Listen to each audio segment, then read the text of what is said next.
എൻ്റെ വീഡിയോ കാണുന്നുണ്ടെങ്കിൽ സബ് ചെയ്യുക, ലൈക്ക് ചെയ്യുക, ഷെയർ ചെയ്യുക. അപ്പം എൻ്റെ പേര് സഹദ്, എൻ്റെ സ്ഥലം കൊല്ലം. ഞാൻ ഇന്ന് വളരെ മനോഹരമായിട്ടുള്ളൊരു ടോപ്പിക്കാണ് ഇവിടെ പറയാൻ ഞാൻ കൊണ്ടുവന്നത്. വർഷങ്ങൾക്ക് മുമ്പ് നമുക്കറിയാം, നമ്മളിൽ നിന്ന് എത്ര വർഷങ്ങളാണ് നമ്മളിൽ പോകുന്നത്. എത്ര നല്ല നല്ല മെമ്മറീസ് ആരൊക്കെ മനസ്സിൽ കാണും. ആ മെമ്മറീസ് ആരെങ്കിലും മനസ്സിലുണ്ടെങ്കിൽ കമൻറ്റ് ചെയ്യുക.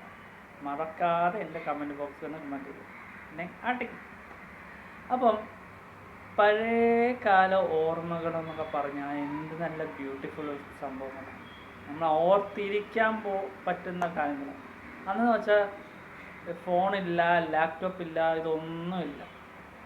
അത് വല്ലാത്തൊരു കാലഘട്ടമാണ്. ഞാനൊക്കെ എൻ്റെ കുഞ്ഞുനാളിൽ ഒരു വീട്ടിൽ ചെന്ന് കയറിയ 6 മണി അടിക്കുമ്പം ആ വീട്ടിൽ നമ്മളെ പുറത്താക്കും. അല്ലെങ്കിൽ അവർ പറയുന്ന ഒരു എക്സാമ്പിൾസൊക്കെയാണ്. സന്ധ്യാനാമം ജപിക്കണം, പ്രാർത്ഥിക്കണം, ഇതൊക്കെയാണ്. പക്ഷേ ആ ഉരുകുന്ന മനസ്സ്, അല്ലെങ്കിൽ ആ എന്തെങ്കിലും ഒരു കാര്യത്തിൽ നമ്മൾ അങ്ങനെ ലയിച്ചിരുന്ന് പോയാൽ, ഒഴുകിക്കൊണ്ട് ഒരു കാര്യത്തിൽ നമ്മൾ ലയിച്ചിരുന്ന് പോയാൽ അവർ പറയും 6 മണിയായി, പ്രാർത്ഥിക്കാം, പോകാൻ പറയും. അതൊക്കെ ഇന്നത്തെ കാലഘട്ടത്തിലില്ല. ഇന്നെന്ന് വെച്ചാൽ എല്ലാ വീടുകളിലും TV അല്ലെങ്കിൽ ഫോണുകളൊക്കെ. അന്നത്തെ കാലത്ത് അതില്ല. പിന്നെ ഞാനൊക്കെ എൻ്റെ കുട്ടിക്കാലത്ത് കണ്ടിട്ടുള്ള കാര്യമാണ് മാസിക, മാതൃഭൂമി, വനിത. ഇപ്പോൾ അതൊക്കെ ഉണ്ട്, പക്ഷെ എന്നാലും റെയറായിട്ടേ ഉള്ളു. പക്ഷെ ആ കാലഘട്ടത്തിലോട്ട് നമ്മൾ സഞ്ചരിച്ച് പോകുമ്പോൾ, അല്ലെങ്കിൽ മൂവ് ചെയ്ത് പോകുമ്പോൾ നമുക്ക് ഒരുപാട് പഴയ കാര്യങ്ങൾ നമുക്ക് ഐഡൻറ്റിഫൈ ചെയ്യാൻ പറ്റും. ഇതെന്ന് വെച്ചാൽ എന്തുവാ, ഇന്നെന്ന് വെച്ചാൽ ആൾക്കാരെല്ലാം ഫോൺ അല്ലെങ്കിൽ ലാപ്പ്, ഏതെങ്കിലും ഒരു ആക്ടിവിറ്റിയിൽ ആൾക്കാരിങ്ങനെ ലയിച്ചിരിക്കുക.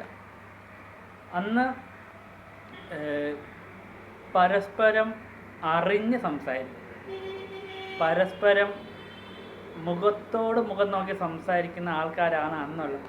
ഇന്ന് വളരെ നമുക്ക് നോക്കിയാൽ വളരെ ചുരുങ്ങിയ ആൾക്കാർ ഇന്ന് അങ്ങനെയുണ്ട്. എനിക്ക് ഈ മുഖത്തോട് മുഖം നോക്കി സംസാരിക്കുന്ന ആൾക്കാർക്ക് ഭയങ്കര ഇഷ്ടമാണ്.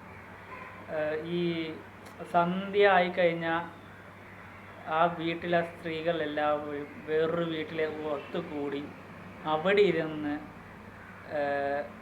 സംസാരിക്കും. അന്നത്തെ കാലത്തിന് സംസാരിക്കുന്നതിന് പറയുന്ന വേറൊരു ഒരു പിൻ നമ്പറൊക്കെ ഉണ്ട്. അന്നത്തെ കത്തി വെക്കുക, അങ്ങനെ കുറേ സംഭവങ്ങളുണ്ട്. പക്ഷെ അന്നത്തെ കാലത്ത് ക്രിക്കറ്റ് കളിയായാലും എന്ത് കളിയായാലും ഇന്ന് ഫോണിൽ കയറി ഇരുന്ന് കളിച്ചാൽ കിട്ടത്തില്ല. അതും കൊച്ചു പിള്ളേർക്കൊക്കെ എനിക്ക് പറയാനുള്ള കാര്യമെന്ന് വെച്ചാൽ, നിങ്ങളെ അമ്മയുടെയും അച്ഛൻ്റെ അടുത്തൊക്കെ പോയി നിങ്ങൾ ചോദിച്ച് അറിയുക. ഓരോ കാര്യങ്ങളും പരസ്പരം അങ്ങോട്ടും ഇങ്ങോട്ടും ചോദിച്ച് അറിഞ്ഞ് അതിലൂടെ നിങ്ങൾ അറിവ് കണ്ടെത്തണം. ആ അറിവ് കണ്ടെത്തുമ്പോഴാണ് ഒരാൾ യഥാർത്ഥ മനുഷ്യനും അല്ലെങ്കിൽ യഥാർത്ഥ ഒരു നല്ലൊരു വ്യക്തിത്വം. അപ്പം എൻ്റെ വീഡിയോ ഞാനിവിടെ വൈൻഡപ്പ് ചെയ്യുന്നു. എല്ലാവർക്കും വീഡിയോ ഇഷ്ടപ്പെട്ടെങ്കിൽ സബ് ചെയ്യുക, ലൈക്ക് ചെയ്യുക, ഷെയർ. ടാറ്റാ.